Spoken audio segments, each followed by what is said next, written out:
এটা খুবই গুরুত্বপূর্ণ যে আপনি জীবনে যাই করেন সেই সবেতেই আপনি সফল হতে চান। সাফল্য মানে অন্য কারোর চেয়ে বেশি ভালো হওয়া নয়, নিজের জীবনকে ভালোভাবে বাঁচা মানেই সাফল্য, তাই না?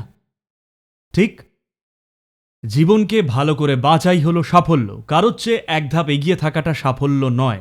তো সেটা যদি হতে হয়, এই জগতে সাফল্যের জন্য সবচেয়ে গুরুত্বপূর্ণ দুটো মূল উপাদান হলো আপনার শরীর ও আপনার মন। আপনাকে অবশ্যই এই দুটোকে সবচেয়ে ভালো করে কাজে লাগাতে জানতে হবে, ঠিক?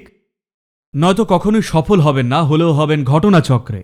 যারা ভাগ্যক্রমে বা ঘটনাচক্রে সফল হয়েছেন তারা সবসময় নিজের সাফল্য নিয়ে দুশ্চিন্তায় ভুগবেন, কিন্তু যদি জানেন কিভাবে এই দেহ আর মনের সদ্ব্যবহার করতে হয় তাহলে নিজের সেরাটা করবেন জেনে নিশ্চিন্তই থাকবেন। আর শুধু এইটুকুই করার রয়েছে, বাইরে কি হচ্ছে তার উপর নির্ভর করে কখনো সখনো একটু বেশি ফল পাওয়ার সুযোগ থাকে আর অন্য সময় হয়তো কম সুযোগ থাকে, কিন্তু কম ফল না বেশি ফল তা দিয়ে সাফল্যের বিচার হয় না। আপনি কাজটা ভালো করে করছেন কিনা সেটাই সাফল্য, তাই না?